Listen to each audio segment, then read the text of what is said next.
Hi, I'm Selena. Welcome back to my channel. Today's video is going to be my April wrap-up and my May TBR. So if you're unaware, the wrap-up is the time of the month where I'm going to be talking about to you all the books that I read in the month of April, and then I'm going to tell you what I plan to read in the month of May.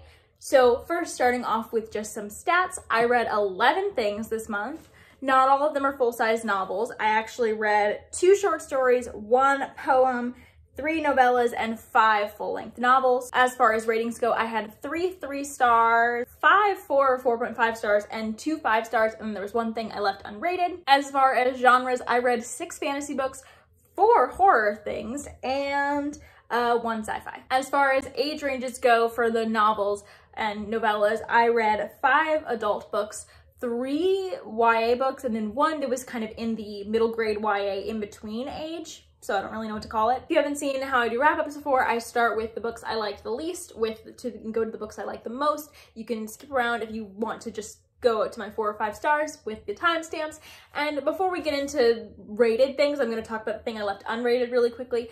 It was The Goblin Market by Christina Rossetti. It was the second time I've read this poem. It's an interesting poem about these like goblins that have a market that they sell fruit at, and it's basically a metaphor for like unbidden sexuality, and you follow 2 sisters as one of them is tempted by the goblin market. And it was a nice poem. It's interesting. I get a lot from it each time I read it. There's a lot to unpack here, but it is kind of an odd or disturbing read at times. It's hard to, it depends on your interpretation, but sometimes I don't love all of the things I get from it or all the things I think it's trying to say, but it's still a nice poem to read every once in a while. It's one that I don't hate reading, and I'm not like a big poetry fan, so that's a good compliment for it. But going on to my probably least favorite 3-star that I read this month, and this was a reread of The Strange Case of Dr. Jekyll and Mr. Hyde. Now this is a 3-star, and a 3-star is not a bad rating for me. I didn't hate this book at all, and I loved it on my first read. I gave it 4 stars when I first read it about exactly a year ago, pretty much. It was in my first ever wrap-up, and I really liked it then, but this isn't really, I think what it is this isn't really a novella that really begs for you to reread it, because it is very much like once you see how it is done and where it goes, there's not a whole lot more for you to discover from it.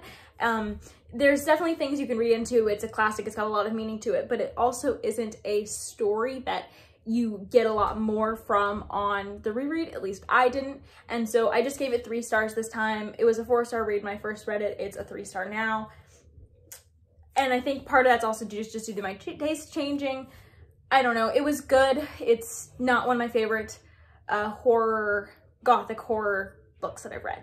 The next 3-star would probably be Breach of Peace by Daniel Green. I'm really trying to figure out how to order these 3 stars because I'm really not sure. Breach of Peace was good. It was a interesting novella that I read by popular booktuber Daniel Green. I have a full review, so I don't really want to go on about it. You can check that review out if you haven't already, or if you want to know more of my in-depth thoughts on it. But it was fine. It was good. I didn't have a whole lot of thoughts on it, which is why I think I put the next 3-star above this one, because I have a lot of thoughts on this one. And that book is The Haunting of Hill House by Shirley Jackson. I gave this 3 stars. I will be doing a full dedicated review for this. And it is either out when you're seeing this video or it's coming out this week.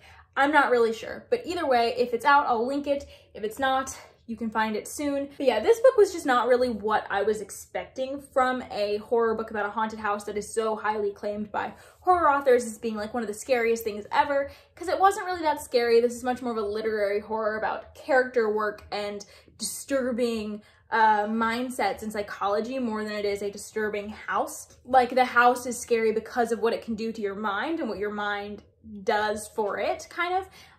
And you're following this character named Eleanor, who really doesn't have a lot going on in her life, and so that's why she accepts to stay in this house as a part of this doctor who's exploring paranormal experiences as a part of his experiments. So yeah, we just follow her and a collection of characters in this house. I thought it was fine. But I had really mixed feelings about it, which is why I gave it 3 stars. I think the writing style is beautiful, but I wasn't really entertained or scared for most of this because it is so deeply introspective and because it does take so long for things to get going. And then once they do, they feel a little bit anticlimactic to me. The first 4-star that I'm going to talk about is All Systems Red by Martha Wells. I also have a dedicated review to this, so I will link that. And this was a nice little novella about a murder bot who just really doesn't want to do his job and wants to watch a bunch of soaps, but is kind of forced into doing his job. I really enjoyed this, but it was so short and so quick that I don't have too many thoughts on it. And so it's just a 4-star. I'm excited to continue with the rest of the series and see where the series takes us. I really liked Murderbot's character. You can hear more of my thoughts in the review. The next 4-star is, it's kind of an interesting one because I have mixed feelings on this as well. And I think because I have stronger feelings than this, that's why it is ahead of All Systems Red, even though I do think All Systems Red is a better crafted book than this. For me at least, and that is Rule of Wolves by Leigh Bardugo. This is her newest book. This is the end of the Grishaverse for now, although this book kind of teased that there's more coming. And it was good. It was nice to get back in this world and be with these characters, even though I didn't love rereading the Grisha trilogy and Six of Crows. I honestly feel like this book has taught me that the best way to get my nostalgia for the Grishaverse is to read her new stuff. Don't go back and reread her stuff. For me, that's what I shouldn't do that. I don't enjoy them nearly as much on reread anymore, but I do enjoy when we are in her current day writing, as she's writing new stories with the Grishaverse with characters that I love. And that's how I find I can get a lot of my love for them back. Like there were some characters that came back up from Six of Crows and Grisha trilogy in this, and I was like, oh, even though when I was rereading their series, I wasn't that into them.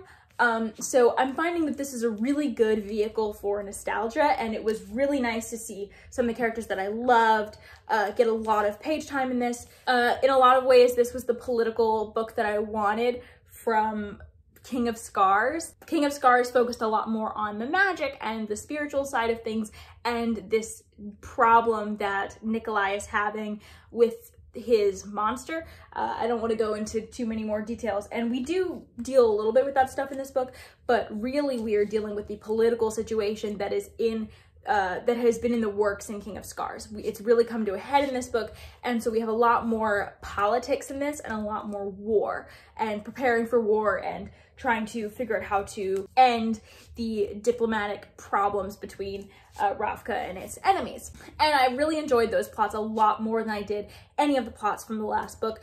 I really enjoyed the one political sort of side plot that happened in the last book, but that was my favorite part of King of Scars.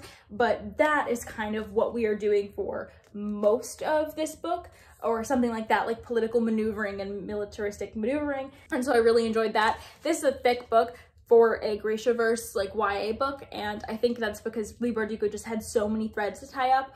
Overall, I think she did. I think that the way she ended this was not how I expected, but I'm okay with most of the endings. Some of them felt a little odd, or I don't love every aspect of them, or I wish they were a little bit different, but overall I was happy with this book, even though I do have some mixed feelings on execution and stuff like that. I think it's my favorite Grishaverse book so far, just in terms of my enjoyment, even though I really do feel like what I love about this series is the nostalgia, not necessarily what she's doing with it now. Does that make sense? I didn't dedicate a review to this because I didn't review King of Scars. I wasn't on BookTube when King of Scars came out, and I'm not going to go reread it to review it, so I just didn't feel like it was necessary for me to review this. And also, I feel like if you were going to pick up Rule of Wolves, you know without me reviewing it if you're going to pick up Rule of Wolves. So, yeah.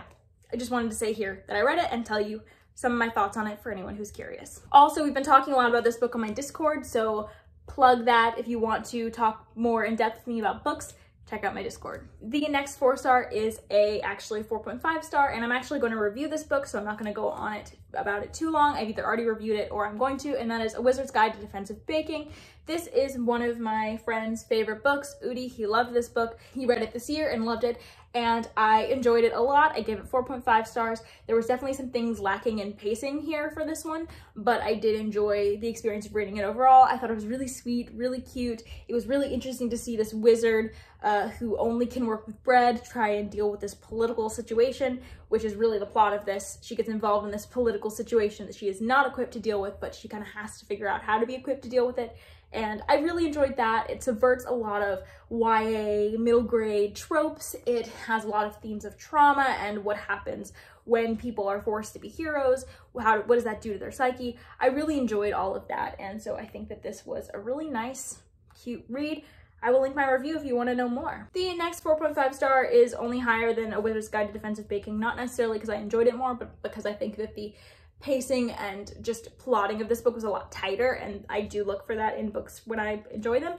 And so that 4.5 star is The Shadow of Kyoshi by F.C. Yee. I loved this book. I gave it a 4.5 stars, as I said, and I have a review for it. I really enjoyed it. It was really good. It was a really nice conclusion to Kyoshi's arcs that we started in book 1.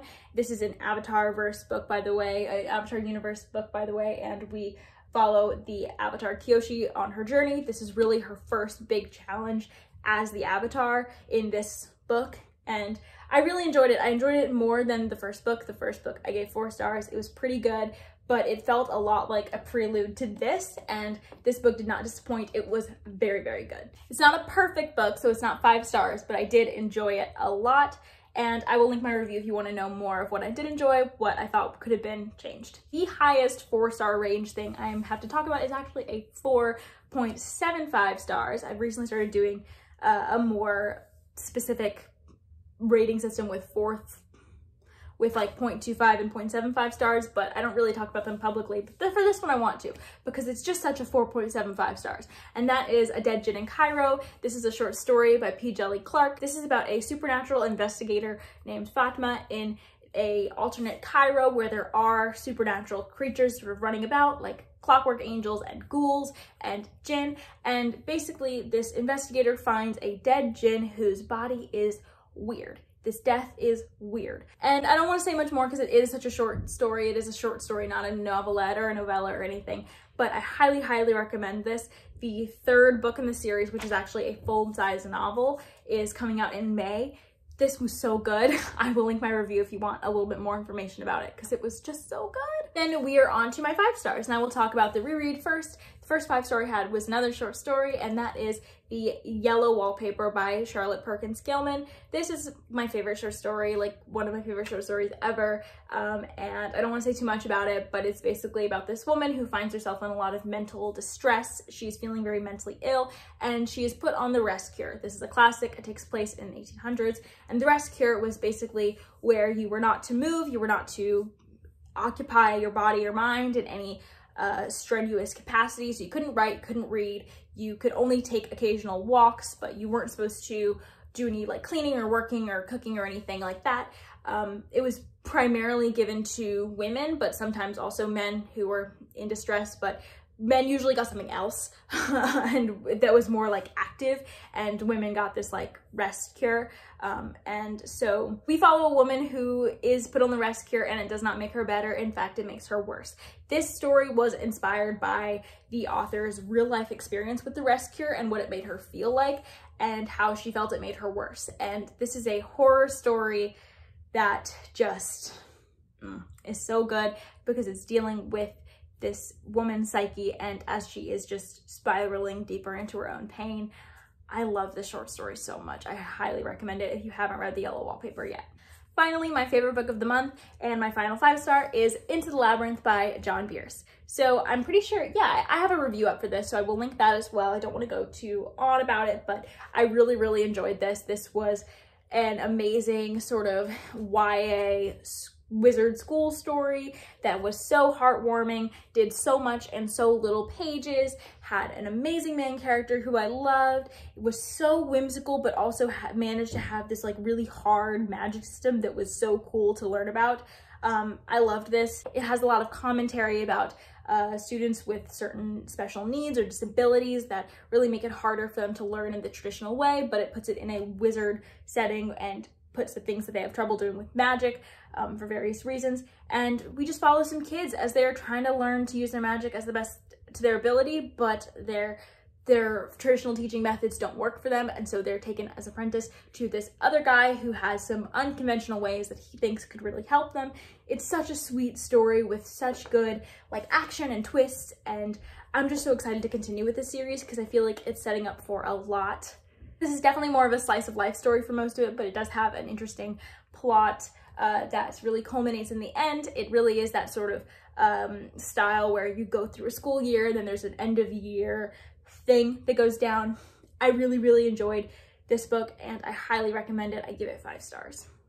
Now it is time to get into the books that I plan to read in the month of May. I'm gonna try to go through these kind of quickly, so I'm not gonna be giving synopses or anything like that, but feel free to look them up if you want. First 2 I'm going to start with are actually books that I'm buddy reading on my Discord, so I want to put these first so that in case you want to join on these buddy reads, you can join the Discord and you can read them with us. The first one is the buddy read that the Discord picks. We pick a buddy read every month. There's currently a poll going up for June, so if you want to be involved in that, you can go join. The possibilities for June, by the way, right now are Pure Nessie by Susanna Clarke, Kings of the Wild by Nicholas Ames, The Jasmine Throne by Tasha Suri, and The 100,000 Kingdoms by N.K. Jemisin. So head on over to the poll and vote if you want to join the Discord server and read one of those in June. But May's pick was To Be Taught If Fortunate by Becky Chambers. So that's what we'll be reading. If you want to join us in reading To Be Taught If Fortunate, head on over to the Discord and join. And then we are also buddy reading another book this month that the Discord doesn't pick, but me and my friend Ray, who is a mod on the Discord, we pick that. It's kind of just our book club that we do together. And if you want to join and make it a true book club, you can.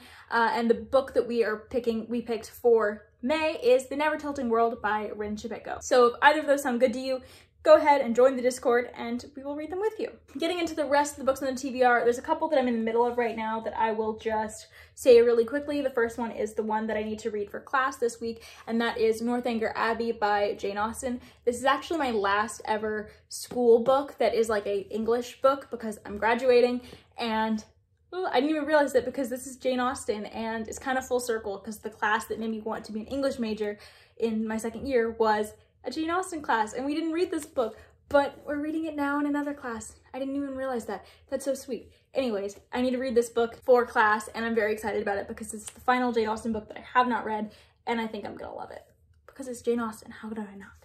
And then currently for free read books, I'm in the middle of 2 books. The first one is Jade War by Fonda Lee, and I will be finishing this as soon as possible so I can move on to other audiobooks. And I'm also in the middle of The Eye of the World by Robert Jordan. I really haven't gotten very far in as to the last time that I've showed this book in a video, but I hope to be finishing that this month. As far as buddy reads that I'm just doing with some of my friends, I'm going to be buddy reading The Martian by Andy Weir. I'm definitely reading The Martian by Andy Weir, so Udi, it better be on your TBR. But yeah, so we're gonna be buddy reading this, I think, and yeah, I'm really excited. This is one of my boyfriend's actually his favorite sci-fi books, so I'm really excited to see what this book is like. Then I have a couple of series that I want to continue on with. The first one of those is the Nevermore series, Hollowpox. I wanted to finish this, or I wanted to read this book in April, but I didn't get to it, so it's hopefully going to be one of my first priorities in May. I'm so excited to read this. You know, I've been loving the Nevermore series if you've spent any time on this channel in the last couple of months, and I really want to see how the series leaves off because this is the last book that's out. I don't know how I will live without more Nevermore content, but I'm still so excited to see where this goes. And then the other sequel is the sequel to Into the Labyrinth, which is called The Jewel of the Endless Urg. I'm really excited for this book because we're actually taking the kids away from the school for this book. The setting of this book is not the magical school, it's actually a desert, and I'm so excited. There's also a dragon on the cover of this one, and I love dragons. I'm so excited to read this book. Then I have one of my most anticipated releases that is coming out this month, and that is Ariadne by Jennifer Saint, I believe. I have already ordered this book. I'm so excited to read it. This is a retelling of the mythic figure Ariadne from Greek mythology, and Ariadne has always been one of my favorites, so I am so excited for this book. You don't even know. I'm so excited. And then I just have a couple of series that I want to see if I can get into this month, hopefully, that I've been really anticipating. The first one of those is Crown of Feathers by Nicki Preto. I really want to get to this series because I've heard such good things about this YA fantasy, and it's got phoenixes in it, which are not dragons, but they're pretty much just as cool as dragons, so I'm really excited for this one as well. I also really want to get to the Aeronaut's Windlass if I can this month. I don't know much about this book, but it sounds really fun, and I'm just anticipating it, so I want to see if I can get to this. And then the final book on this TBR, which is far too long. I will not be getting to all of these, as you can probably guess, but another one that I want to hopefully fit in is Over the Woodward Wall by a Deborah Baker or Shauna McGuire. And this is a middle grade. I know it goes with her middle game series, but I'm not going to read these books with middle game. I don't know if I really want to read middle game.